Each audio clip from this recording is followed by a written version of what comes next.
Walang halaga ang kalusugan ng mga Pilipino.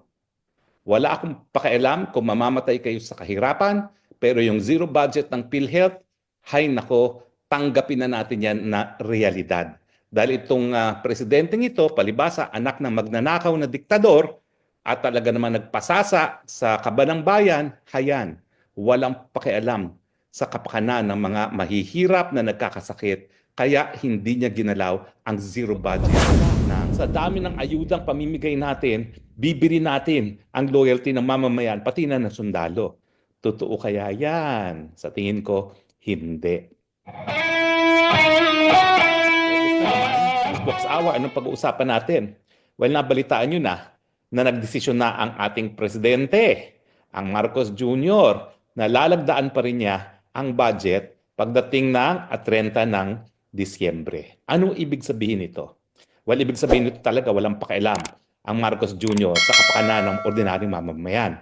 Ito ang pinakakurap na budget at tinanggap niya buong puso itong kurap na budget nito. Siguro, pinagpaliban lang niya yung naunang pagpipirma niya kasi nagulat siya sa galit ng taong bayan. Pero ngayon siguro nakapag-usap na sila ni Tambaluslos at inassure siya ni Tambaluslos, huwag kang mag-alala, sa dami ng ayudang pamimigay natin, bibili natin ang loyalty ng mamamayan, pati na ng sundalo. Totoo kaya yan? Sa tingin ko, hindi. Pero malinaw na malinaw po ang pangunahing mensahe. Wala akong pakialam sa inyong mga mamamayang Pilipino. Meron akong pinagsisilbihan, hindi ang mamamayang Pilipino. So ano pa ang mensahe na nakukuha natin dito sa desisyon ng presidente na lagdaan itong pinakakurap na national budget? Well, unang-una, ang tunay na may hawak na kapangyarihan, Tambaluslos. Hindi ang presidente, hindi ang Lisa Marcos, si Tambaluslos. Bakit? Di ba, si Tambaluslos ang pangunahing nakinabang doon sa pagbabago ng budget. Dinoble niya ang budget ng Kongreso. Di ba, pinablish sa dyaryo kung magkano nakukuha ng mga congressman. 30 million pa lang sa opisyal na budget ng gobyerno. Pero dahil dinoble niya, 60 million. Ay bukod pa yan, yung sinasabi ko na tagwa 1.5 billion sila na infrastructure na 50% binubulsa nila. So 750 plus 60, 810. Meron pa yung tupad at saka AX. So 820 million kada taon ang kikitain ng kada kongresista. Siyempre, ang pangunahing nagpatunay na siyang tunay na mayroong kapangyarihan, ang Tambaluslos. Susuportahan siya ng kanyang mga kasamahan ngayon sa Kongreso dahil limpak-limpak na salapi ang binigay niya sa kanila sa panahon na nangangailangan sila ng pera pamudmud sa taong bayan. Dahil ito nga po ay panahon ng eleksyon. Well, bukod po dyan, ang susunod na mensahe ay hindi lang pinakamalakas ang Tambaluslos, may hawak ang Tambaluslos kay Marcos Jr. Ano kaya yon? Malay natin, baka meron siyang mga video rin, gaya ng video na pinalabas ni Maharlika. Alam mo, maski akong pinagbibintangan na naglabas niyang video na yan, ang katotohanan, galing lang yan sa napakalapit kay Marcos Jr. Dahil sino ba naman na makakakuha ng ganyang video na sumisinghot ang presidente kung hindi isang taong napakalapit? Ano kaya ang hawak ni Tambaluslos kay Marcos Jr. na talagang lahat ng gusto ni Tambaluslos pinagbigyan? Miski narinig naman ng presidente yung sigaw ng taong bayan na ayaw nila ng pinakakurakot na budget sa talambuhay sa kasaysayan ng Pilipinas. So, nagwagi ang Tambaluslos at siya ngayon ang pinakamakapangyarihan sa bansang ito. Ano pang mensahe? Well, bukod dun sa talagang si Tambaluslos ang namumuno sa ating bayan, talagang takot ang presidente sa mga mambabatas, sa mga congressman at senatong. Bakit? Siyempre, nandiyan magmumula ang impeachment. So kapag binusog rin niya ang mga congressman na siyang mag-hain ng impeachment, yung kanyang pulboronic video, hindi po pwede maging basihan para magsampa ng impeachment. Dahil nabili na niya ang loyalty ng mga congressman. At siyempre, kung makalusot man yan, nandun na rin ang mga senatong. Kasi mga senatong, di ba, una, umaayaw sila sa AKAP. biglang binigyan ng 5 billion, tumahimik na, tagto 200 million na akap. Alam niyo yung akap na yan, nakakaiba yan kasi kongresista at senatong lang mamimigay, hindi yan pamimigay ng DSWD. Ang DSWD, AIX, ang DOLE, tupad. Pero yung akap talaga, mga mambabatas lang mamimigay niyan, nalabag doon sa desisyon sa kaso na hinain ko. Yung Belica versus Executive Secretary, kung saan sinabi talaga ng Korte Suprema na ang mga mambabatas wala nang pakialam matapos nila maipasa ang pangtaunang budget. So, ang susunod na mensahe dyan, bukod sa pinakamalakas at pinakamakamangyarihan ang ating tambaluslos, ay takot ang Marcos Jr. sa mga mambabatas dahil naririyan ang impeachment at posibilidad na pwede siyang matanggal sa anong mga issue. Pulboronic issue. Nangunguna yan kasi yan po ay betrayal of public trust. Bakit? Trabaho ng presidente na magpatupad ng batas. Kapag di mo pinapatupad ng batas, syempre betrayal of public trust yan. Pangalawa, yung paggasta ng pera ng PhilHealth na sang-ayon doon sa batas na aking sinulong, kaya alam ko yan inside and out, hindi po pwede gamitin kundi para pababain lamang ang mga contribution ng mga miyembro o di man kaya taasan ang mga benepisyo ng miyembro. Hindi yan po pwede ibalik sa national government at pondohan ng unprogrammed funds. Okay? So, yan ang napakalakas din na mensahe. Takot ang Marcos Jr. sa impeachment sa Kongreso. Ano pang mensahe? Ininsulto niya ang militar. Dahil dun sa pagtaas ng kanilang subsistence allowance na 200 pesos per head, humigit kumulang 10,000 isang taon. Bakit ininsulto? Akala niya, mabibili niya yung loyalty ng ating mga kasandaluhan sa halagang 10,000 kada taon. Nako, insulto po yan.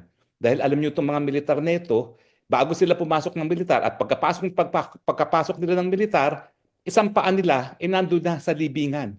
Dahil inaalay na nila ang buhay nila sa inang bayan. Dahil dito nga sa ating bayan, merong sinasabi ng Guinness Book of World Record, the longest running insurgency na ang kalaban nga natin, mga teroristang si PPNPA na ngayon, ayun, naghaharing uri kasama ni Tambaluslos sa Congress na nagpakulong pa sa mga bemedaled military officers gaya ni Wilkin Villanueva at ni Colonel Grijaldo. No? Mantakin niyo yan. Yung kalaban ng gobyerno ang siyang nagpakulong sa mga nag-aalay ng buhay para sa inang bayan. Hindi po katanggap-tanggap yan. At sa tingin ko, ang mensahe na isa pang pinararating ng presidente nang siya ay pumirma or pipirma dito sa budget neto, kaya kong bilhin ang loyalty ng militar. Yan ang akala niya. Tignan natin kung anong mangyayari sa Enero. At nababasa niyo ba yung mga open letter ng mga opisyalis ng militar? Bagamat sila ay mga retirado, siyempre yung mga active hindi naman pwedeng pumirma. Yan ay talagang dahilan para sila mawalan ng hanap buhay. Pero yung mga retirado, I am sure, talagang kapareho din ang damdamin ng mga nasa active service. Except na lang, siguro, yung Browner. No? Alam naman natin na talagang super sip-sip sa mag-asawa. Ano pang mensahe na pinararating ng presidente? Well, walang halaga ang kalusugan ng mga Pilipino. Wala akong pakialam kung mamamatay kayo sa kahirapan, pero yung zero budget ng PhilHealth, hay nako, tanggapin na natin yan na realidad. Dahil itong presidenteng ito, palibasa, anak ng magnanakaw na diktador, at talaga naman nagpasasa sa kabanang bayan, hayan, walang pakialam sa kapakanan ng mga mahihirap na nagkakasakit, kaya hindi niya ginalaw ang zero budget ng PhilHealth. Bukod pa dyan, wala rin akong pakialam dyan sa mga public school students natin at mga nag-aaral sa state university and colleges na binawasan ng budget para doon sa libreng tuition na ating sinulong. Unang-una, bakit siya makikialam dyan sa mga public school students na yan? Mga anak naman niya, mga anak mayaman at hindi kinakailangan pumasok sa public school. Hayaan mong mawala ng computer yung mga hinayupak na mahihirap na yan. Dahil yung mga mahihirap na yan, yan ang mga nagre-rebelde laban sa mga Marcos regime. Yan ang mensahe. Kaya hayaan natin na malabag ang saligang batas at hindi masunod ang sa ating saligang batas na dapat ang pinakamataas na budget na pupunta sa DepEd. Diba malinaw yung mensahe niya yan sa paglagda nitong pinaka-kurakot na budget sa talambuhay sa kasaysayan ng Pilipinas. At siyempre, dahil ang number one ngayon na budget ay napunta sa DPWH, again, makikinabang na naman ang mga congressman at senatong. Yan ay ano pa rin, consistent doon sa akin sinasabi na talagang ang naghaharing uri si Mr. Speaker dahil karamihan talaga na makikita dyan ng 50% ng tongpats ay mga kongresista. Siyempre, nandyan na rin mga senador, o 24 lang sila, mas importante siguro kay Marcos Jr. yung mga senatong na 318. No? At saka, ang malinaw na malinaw pang mensahe na pinararating, walang pakialam ang Marcos Jr. sa inyong saligang batas.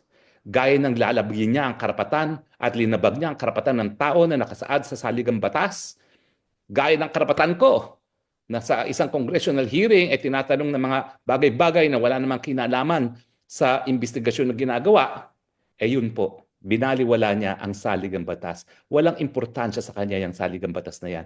Inaapak-apakan lang niya, yuyurak-yurakan, gaya ng ginawa ng kanyang ama doon sa ating 1935 Constitution. At dahil itong 1987 Constitution, si Cory Aquino gumawa niyan, pues gamitin niya na pamuna sa puwet. Kaya hindi sinunod ang nakasaad sa ating saligang batas. Di ba katotohanan lang naman lahat yan? Masakit sana tatanggapin ng mga ordinaryong Pilipino, pero ganyan po ang ating presidente. Suma total, ano ang mensahe sa desisyon ng ating presidente na lagdaan ang pinakakorap na budget sa ating kasaysayan? Pinakamalakas na pinuno ngayon si Tambaloslos. Wagi ang senatong at congressman na doble ang kanilang budget, hindi lang po yan.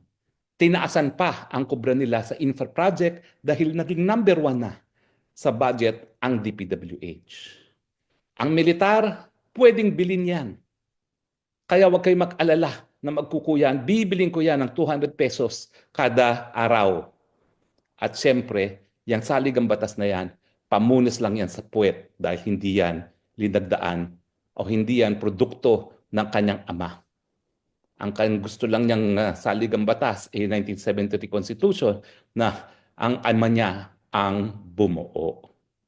Yan po ang malungkot ng mga mensahe ng desisyon ng ating Marcos Jr. na lagdaan ang pinakakorap na budget sa ating kasaysayan. Nagkaroon po ng open letter ang mga retiradong militar at humihingi ng pagkakataon na remedyohan itong pagkakamali ng Kongreso. Pero ito po ay hindi napakinggan. Tuloy pa rin ang bonanza ng mga senatong at congressmen at iba pang politiko. At siyempre, wag natin kalimutan pati ang ating presidente nakinabang. Bakit?